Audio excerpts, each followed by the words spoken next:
Bonjour, bienvenue dans cette troisième vidéo consacrée aux fonctions du premier degré et à la fonction constante. Alors dans cette vidéo, donc, nous allons voir la fonction constante. Pour ce faire, nous prenons l'énoncé qui dit que de retour à la maison, donc elle place dans son frigo les oranges récoltées. Alors, ce frigo, eh bien, il est réglé à une température constante de 3 degrés Celsius. Donc, ici, c'est normal, hein, la température du frigo sera toujours de 3 degrés Celsius. Alors, on a de nouveau un tableau, d'accord, avec la première ligne qui correspond aux abscisses, qui représente en fait la durée en heures, et la seconde ligne qui représente les ordonnées, qui est la température intérieure du frigo en degrés Celsius.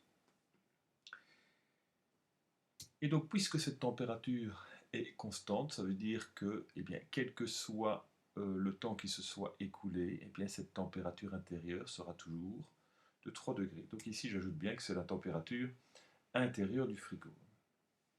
Et donc, ben voilà, si on prend ça au tout début, que l'on commence à chronométrer, si on veut, eh bien, la température intérieure du frigo sera de 3 degrés Celsius. Après une heure, elle sera de nouveau de 3 degrés.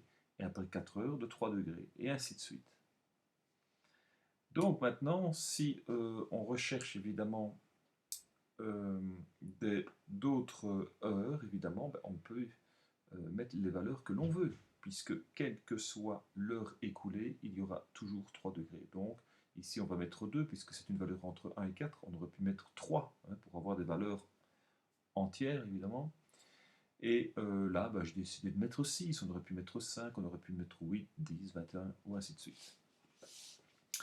Donc ici, si on ne tient pas compte voilà, du problème en lui-même, si on vient mettre une valeur négative, voilà,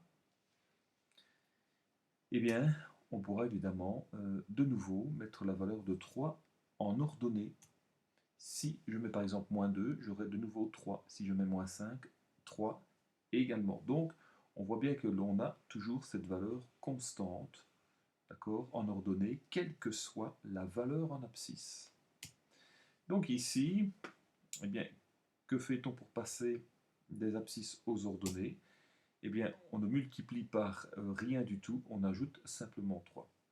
Alors, multiplier par rien du tout, on peut dire que c'est 0, puisque ici, en fait, vous allez voir que nous n'aurons pas de terme avec l'abscisse.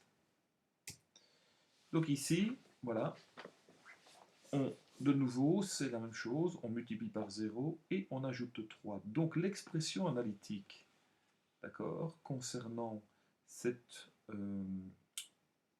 cette fonction constante, eh bien, c'est y est égal à 0 fois x plus 3. Voilà. Il est évident que l'on doit multiplier x par 0 parce que si on ne le fait pas, évidemment, on aura un changement de valeur.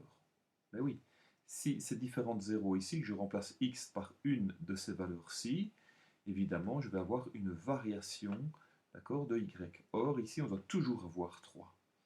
Et donc, c'est uniquement le terme indépendant que l'on utilise. Voilà.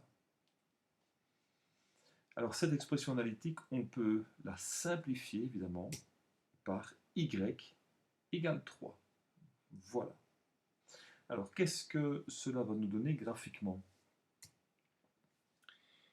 Donc, on prend l'axe des abscisses qui représente donc la durée en heures et l'axe des ordonnées qui représente la température en degrés Celsius. Eh bien, on sait que pour n'importe quelle valeur en abscisse, on aura toujours la même valeur en ordonnée, eh bien, qui vaut 3. Voilà. Et donc, on obtient, pour l'instant, cette demi-droite, d'accord? Mais attention, demi-droite, donc ici, on peut prolonger à l'infini.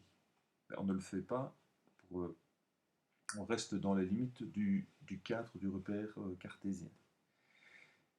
Et donc, si on ne tient pas compte du problème. Donc simplement, si on met les abscisses et les ordonnées sans tenir compte du libellé de chaque axe, hein, température et durée, eh bien je peux venir évidemment prendre les valeurs négatives. Et donc on obtient ici une droite donc, constante qui est parallèle à l'axe des abscisses. Alors est-ce qu'elle passe ou ne passe pas par l'origine? Eh bien, ça dépend comment est disposée la droite. Donc ici on voit que eh bien, elle ne passe pas par l'origine, elle passe par le point 3. Mais si à un moment donné la température de mon frigo faisait 0 degré, eh bien évidemment notre droite ici serait confondue avec l'axe des abscisses et donc elle passerait par l'origine. Donc simplement une droite constante, elle est parallèle à l'axe des abscisses et ne passe pas forcément par l'origine.